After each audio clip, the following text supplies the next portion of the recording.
wrap up week 3.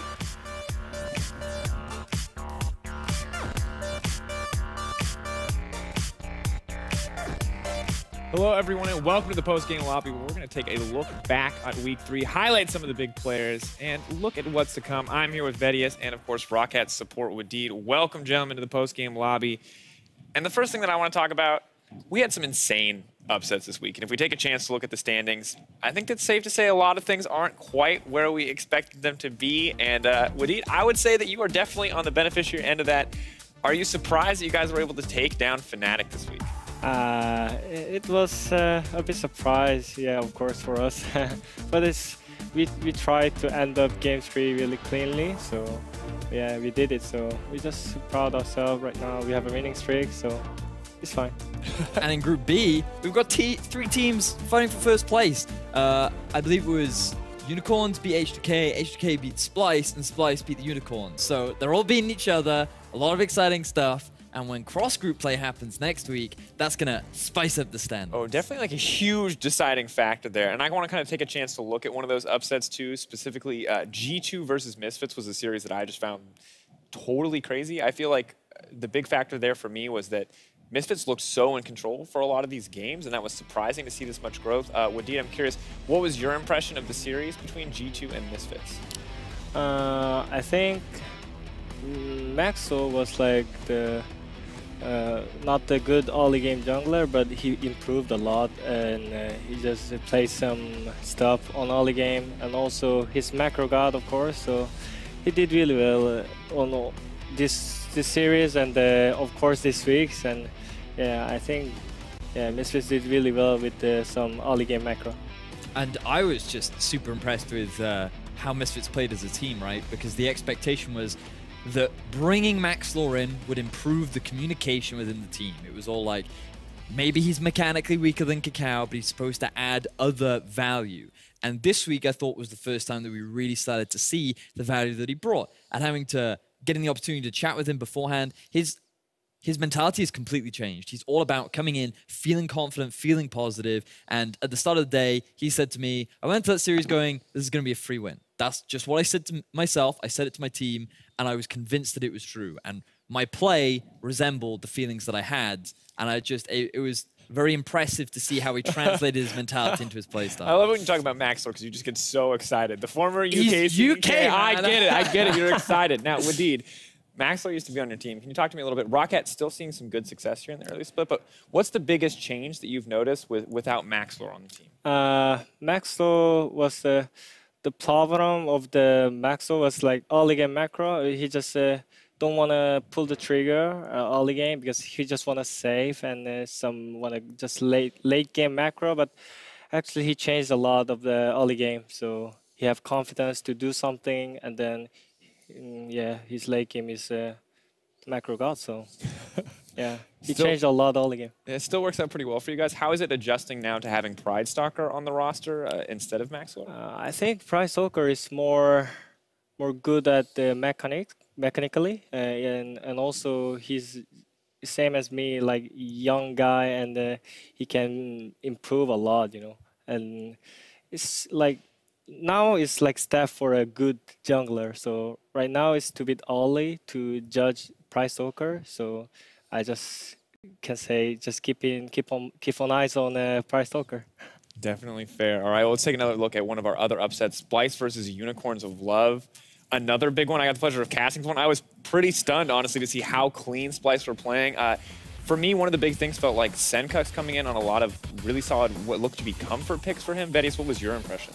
I thought that Senkuk stood like a completely different mid laner. Like this guy bringing out the Iranian Soul, the Kassadin, and the Malzahar. Like, we know that this guy has a deep champion pool, but the fact he was able to make them work so effectively against the Unicorns of Love was just a joy to see. And it seemed to me that Splice as a team came in with a lot to prove. We heard it from the interview with Trashy where he's saying, like, this split was extremely important for him because they as a team and he as an individual wanted to show to the rest of Europe that they still have what it takes to be a top team. And I think that if they can maintain a performance like they did against the Unicorns, then they're well on their track to achieving their goal.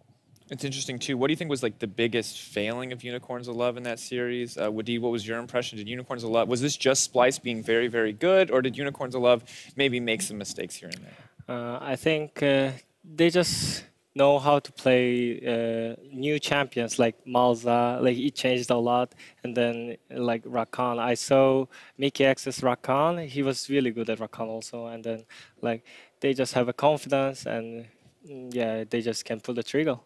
Yeah. Do you think that maybe if there weren't as many new picks in this series, if Splice had just played more of the same things that Unicorns of Love were used to, that maybe Unicorns of Love would have been able to take it?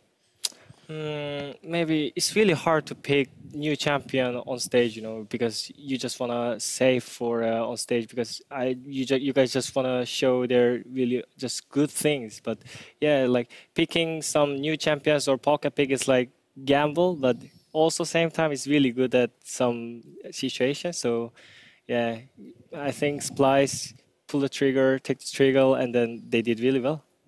All right, Vedius, what was your impression on that end? Is there something that you thought the Unicorns of Love could have stepped up, or was it just kind of new picks for Splice really giving them the edge in the series? I think that you have to throw a bit of criticism towards the mid laner of the Unicorns of Love. Exile did not have the best series of his life, and I think that a way in which he played a lot of those fights and his impact in the team was a little bit underwhelming, to say the very least. And I think that coming into the next few weeks, individually, the Unicorns of Love need to step it up a little bit more. I think that their team play is still very solid, but a lot of the reason as to why they fall behind against Splice was because of the early deficits and the early laning deficits that they ended up being pushed into. It was an interesting thing to see for sure. Well, we've seen a lot of action in Group B, tons of crazy series coming in, and there's just more to Group B than meets the eye.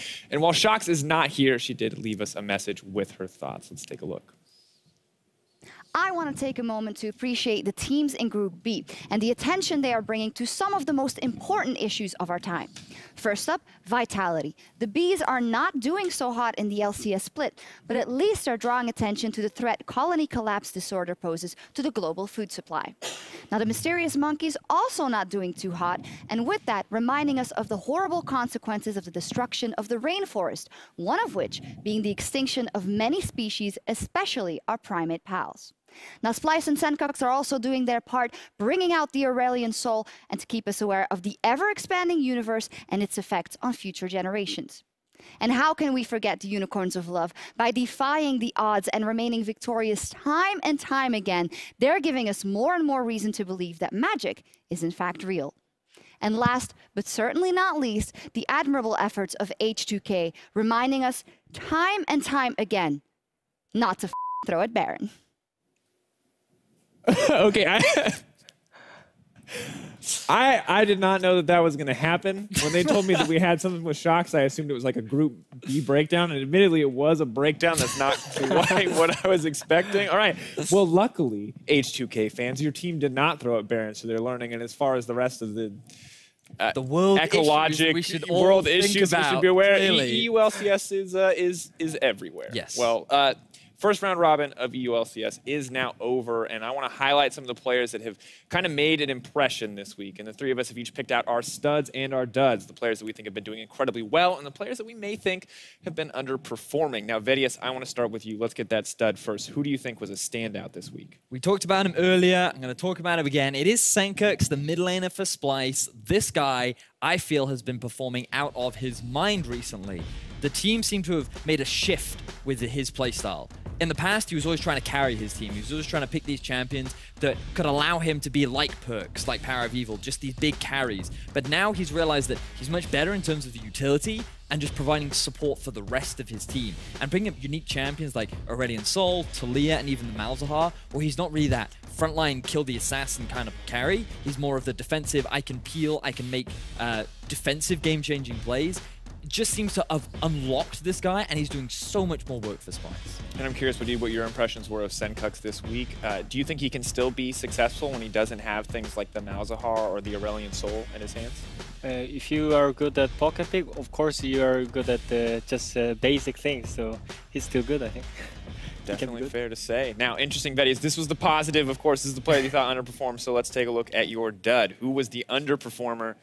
Who was the guy who didn't quite make the cut this week? The underperformer for me this week, it has to be Steelback. As a player, I feel like he has not been living up to the hype that were surrounding him last year at the end of summer.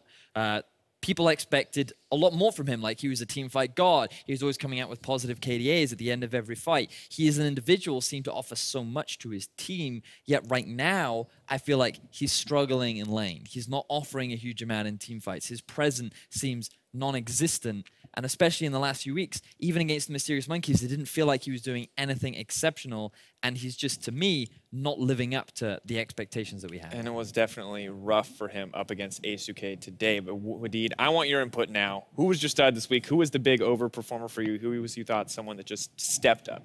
I think my stud is Maxlow, because Maxlow actually improved a lot between, like, if you just compare to our Rocket Maxlow and Misfits Maxlow, he just make Misfits as a team. So I think he just performed really well at early game, and also his late game. He know how to rotation. And that means it's really good for Misfits, because Misfits needs some communication as a team. So. Yeah, was definitely good to see. Now, Vedius, you, of course, had really high hopes for Maxlore coming into this season. You wanted the Maxlore Alfari. You talk about it every chance you get in the office. Do you feel like we're starting to see that now? Is this the Maxlore that you expected coming in from day one? It's all more than I expected, right? Because when I did used to cast him back in the day, the level that he's at now is far above and beyond. And it's a pleasure to see what he is doing for the team that he is on. And you heard it from Adid, like, his late game macro seems to be a god. And I think there's still development that needs to be done in terms of his early game impact, but as a jungler and what he's doing for his team, his growth has been fantastic to watch. Very good to see. Now, Wadid, we gave a little bit of praise. Now we got to be a little bit critical. Who didn't quite make the cut this week in your book? I think NIP Shug I chose, because actually I think NIP's laners are pretty good, because Nagne and Profis are just veteran player in Korea also, and then Hikyu and Spratle was also good at their teams. So I think they have to make some play. The trigger is jungler, but they didn't. I feels like so. If he can change, maybe NIP will change. All right, well, we'll have to see if that development can be there. Now, it's my turn. Hosts don't always weigh in, but all right, I'm going to give you my stud. And Vedius is going to contest something you said earlier, so feel free to fight me on this. But for me, Mickey X has to be the stud this week. And while you're over there praising Senkux, and I admit the Malzahar was good, the Aurelion Soul was good, but every single one of those fights, this man, that smug face on his look, he was flaying people, admittedly once through a Blitzcrank hook to get Caitlyn pulled, not as good, but constantly setting up these team fights, constantly making things happen, and for me, he was just a standout performer. I thought that he played well, for sure. I think it's nice to see that he is being a big contributor for his team, but I think that Mickey has always been a big performer for Splice. I think looking back to when he originally joined, there were a lot of doubt around how well he would do on Splice, and then he was that big playmaker. He was bringing out champions like the Bard. He brought out the Camille last split where they made the Ziggs Camille bottom lane work. Like, this guy, to me, has always been one of the more consistent outplay performers on the side of Splice, which is why, to me, his recent performances isn't much of a surprise. Oh, wow. I love how you turned that against me. All right, well, humor me a little bit. Wadid, how did you feel about Mickey X? You mentioned that he was really solid on the Rakan, but give me kind of the impression of how you feel about him overall. Yeah, he played really well. That means he can be a best support in EU, but that means I can be also best support in EU if I beat him. So next match, maybe we against Splice. So I just expect against him. It's going to be the battle for the best support in EU. No one will get to play Rakan. I can almost guarantee it. All right, well, to round it out, one final dud.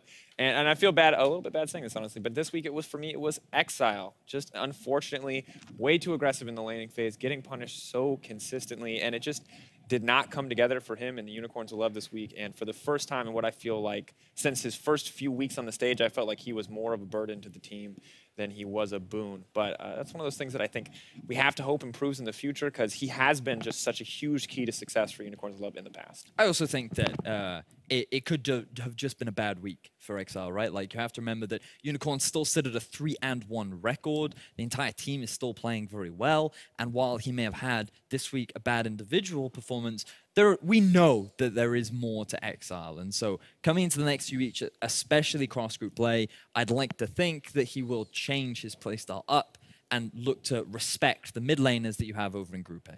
Absolutely. Well, there you have it, folks. Our standouts of Week 3. We'll see what they bring to the Rift next week for the first cross-group matches of the summer split. Well, now it's time to take a look back at more individual performance. Here are your LCS big plays of the week, brought to you by Acer. Now, first up, Maxlor came up with a strong performance on Lee Sin versus G2. At G80 tweeted, Maxlor, you better start practicing a different jungler because you're not getting Lee Sin anytime soon. Sometimes they just don't think about it, and no one tells them. Tension, dead sentence onto Trick. Ash Arrow connects as well. Here comes Maxlor. He finds Perks, and Perks is down. Maxlor takes him out. Alfari's on the back end looking for Trick. A double flay. That's gonna kill. The death sentence finds Expect, and it's a triple for almost the best jungler in Europe. 35 minutes in, Seismic Shove catches onto Trick. There's the heroic entrance. Perks is on the front line. Sven's trying to get the arrows down. Alfari's taking a lot of damage. The quickness charms up too. Power of Evil takes damage. Maxlor's on the back end. He's got Sven. There's no more damage to back it up. Mithy gets shoved by Power of Evil. Alfari's unstoppable, and Power of Evil kills Perks. Maxlor finds Kalista in this team fight. That means Sven goes down. That means there's no damage left on G2 Esports. And really, it's just hard not to call Maxlor a stud after you watch that highlight play. And Wadid, I think, rightfully earned praise because you're talking about the late game macro, you're talking about a lot of things, but even just in terms of individual playmaking, it felt like Maxlor really stepped up this week. Yeah, he really stepped up at the early game also. It means he can go late game. Yeah, that means it's really good for him. Like, yeah, he can pull the trigger with the Lee Sin. I don't think he can play Lee Sin more. So. I think Maxlor is the kind of player that would be like, it's not called the Insect anymore. It's called the Maxlor. I'm sure he's got a long way to go before he gets there, but I know for a fact that he is the kind of player that aims for those kind of goals. I love it. That is not a Maxlor quote for the That's record. not a Please Maxlor quote. Do not blame that on Vedius. Do not put that on Maxlor. Well, it wasn't just Maxlor this week. Power of Evil showed everyone the power of the dark side with his Orianna, and Lacey-Unlikely chimed in. Report Ignar for stealing Mr. Power of Evil's Penta. I agree. I don't know how we're going to do it, but we should report it. Let's see what happens here. All right, we'll keep our eyes on this fight. Alfari's coming in from behind G2. The flanking Crocodile throws down the Dominus, gets a stun onto Perks. Here comes Maxlor. I'm looking for the kick, looking for the target. Mithy puts down the Glacial Fissure, and it's Maxlor that's down. He's shut down. It's a 2-0 though for Power of Evil. He continues to chase. Expect goes golden with Hourglass and will get shut down. Triple kill for Power of Evil. Sven gets taken out by Ignar's death sentence, and Alfari sets up the Quadra for PoE. It's rough being a mid laner when supports steal your kills. Wadid, don't steal kills, buddy. To be fair, Hyanan stole it. yeah, I just want to say it. Yeah. But yeah, that was a great play from Power of Evil. One of the arguably most consistent performance on Misfit since the return in summer. And it is nice to see the rest of the team all stepping up alongside him. Yeah, it's definitely a good look for the guys. And of course, just a fantastic series overall. And it's hard to pinpoint any one moment of power or one member that's really performing. Maxlor, Power of Evil, both doing incredibly well, you know, over the course. But of course, our final replay for tonight. Earlier tonight, we saw some action-filled team fights from H2K and at XKetjo. That's not pronounced correctly, but whatever, man. I'll figure it out later. Tweeted, H2K's new strategy, throw ally 80 carry into enemy and get them killed, win the team fight anyway. I love this one. Let's take a look. H2K for the last couple of minutes, still heavily ahead. Shay wants to go aggressive, taking Nuclear with him this time. Oh, that's actually right into the backfly. Oh boy, Nuclear, can he stay alive? He gets charmed up for just a second, but they are going to try to keep turning it. The Shockwave will pull in many, but they have lost their AD carry. A pair of redemptions come down. I don't know if anyone's going to be redeemed after this one, but H2K got enough in the tank, and that Fiora's running wild. Okay, Wadid, you talked a lot today about pulling the trigger. Was this good from Che? Was this good pulling the trigger in terms of just hand delivering Nuclear into the fight? Yeah, that is why Nuclear is player of the series, I think. Yeah, he just throw out his body and then like they spend everything for him and then they win fights. Yeah, it's cool. Yeah. If anything, it was Nucleus because Che was just trying to engage, right? He was just using his ulti and Nucleus was like, oh, we've made this play so many times before, I'll hop in your mouth and let's go. He just wasn't expecting. Che's like, what are you doing here? And then it ended up unfortunately ending. All right, definitely did not work out for them. Now, I'm curious. I feel like Che and Nuclear as a bottom lane have just been stepping up across the board. We didn't get to talk as much about Game 2, but Wadid, what was your impression of Che kind of over the course of this series? I think Game 1 was a struggle, to be honest, for H2K, but the big change was Che's ulti, and then he changed the top lane matchup. Like, Odomne have a big tempo from that, and then like Che make a play a lot with his time catch again and again and again. Also, we saw that, and I think he's a good playmaker in the H2K. Yeah, definitely fair to say. Of course, interesting to see just how much better a lot of these teams are getting. But let's take a chance now to look at the matchups coming up next week. It's going to be our first week with cross-group play. You can see them now on your screen. Now, of course, Wadid, you already mentioned a little bit, so I want to talk Splice versus Rawcat really quickly. Is this it? Is this the definitive battle to decide who will be the best support in EU? Mickey X or Wadid? Yeah, it's gonna be juicy. Yeah, juicy match. It's gonna be juicy.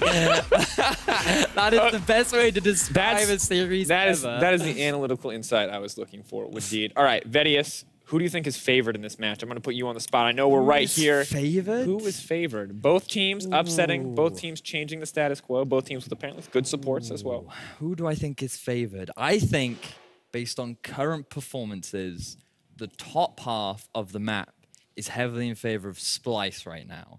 But the bottom half of the map, I think Rocket have the edge. And no, you're not just pandering, right? No, I'm not pandering. No, I think Vid and Hyanin have been two of the best performing bot laners so far in Summer Split.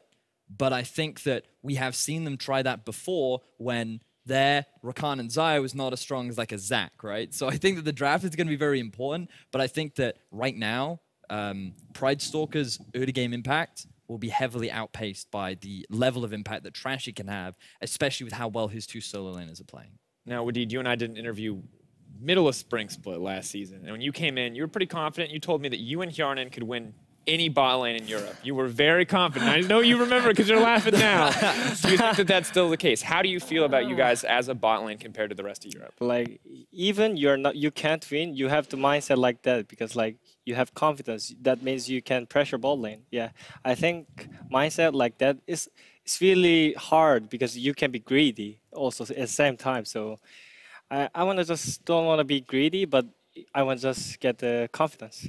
All right. Good to have the confidence coming out. Now, one final matchup I want to talk about before we close out the post-game lobby. G2 versus Unicorns of Love. Former Kings in the case of G2, struggling a little bit this season. Unicorns of Love still doing well for the most part, even after the upset against Splice. I want to go to you first, Vedius. Who do you think is going to take this one? What is going to be the defining factor in this matchup? I think, based on current performances, this could be the best opportunity for Unicorns of Love to finally defeat G2.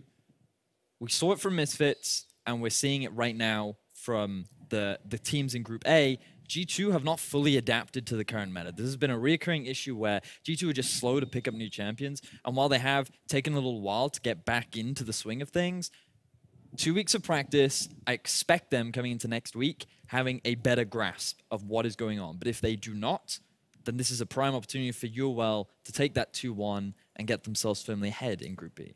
All right, Wadid, how do you feel about this matchup? You're kind of in the same vein. G2 maybe just now starting to pick it up, just starting to get together for the new patch. Who do you think is going to come out on top between G2 and the Unicorns of Love? I think they're also like good. I think it depends on G2 because they actually have a lot of schedule from a lot of international league. So it's gonna take some time, but it can be start of the winning streak of G2. So. Yeah. Until they run into Rocket again, yeah. right?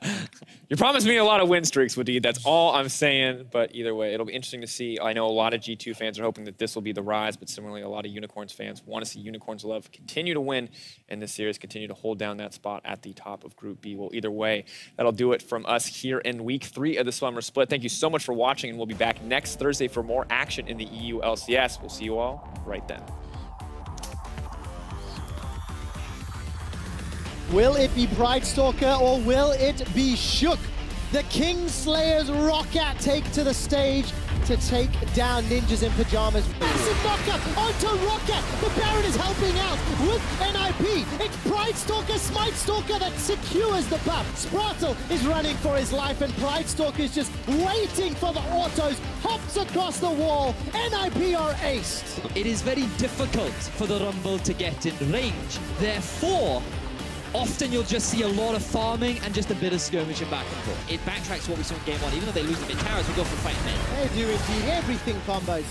Betsy's just dropped. It's a triple kill for Betsy, looking for the quadra kill. He needs one more kill. Rocket are gonna try, and it's stolen. Scumbag Yarnin denies the penta, and Rocket kill the Ninjas. See how it ends up working out for Team Vitality. This team really needs to build on the momentum that they've started, but H2K, they're going to be hunting. Look for the direct flashes, dashes, there it goes! 2 quick kills for Vitality. Can they make it 3? Cabo Shard calls the Meek and gets himself another. Cabo Shard, meanwhile, trying to 1v1 out against Odawane, but the Croc is gonna get rocked! Fabivin with the finisher!